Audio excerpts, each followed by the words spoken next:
চাঁদপুর শহরের লেকে বন্ধুদের সাথে রাতে সাঁতার কাটতে গিয়ে আলামিন নামে এক কিশোরের মৃত্যু হয়েছে। এই ঘটনায় তার 6 বন্ধুকে আটক করে থানা হেফাজতে রেখেছে পুলিশ। শনিবার রাত 9টার দিকে লেকের পানিতে ভাসমান অবস্থায় তার মরদেহ উদ্ধার করা হয়। স্থানীয়রা জানায়, বিকেলে আলামিন বাসা থেকে বের হয়ে শহরের হাসান আলী হাই স্কুল মাঠের কাছে লেক পার এলাকায় কয়েকজন সহপাঠীর সঙ্গে আড্ডা দিচ্ছিল। এর কিছুক্ষণ পর রাতে হঠাৎ করে তাকে লেকের পানিতে ভাসতে দেখা যায়।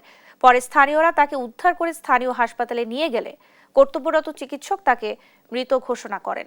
চাঁদপুর সদর মডেল থানার তদন্ত ওসি মিন্টু দত্ত জানান, ময়নাতদন্তের পর এটি হত্যা নাকি স্বাভাবিক মৃত্যু তা জানা যাবে। আটক 6 বন্ধুকে জিজ্ঞাসাবাদের জন্য থানা হেফাজতে রাখা হয়েছে। আমার ছেলের উদ্দেশ্য প্রণোদিত এরা করছে, মারছে।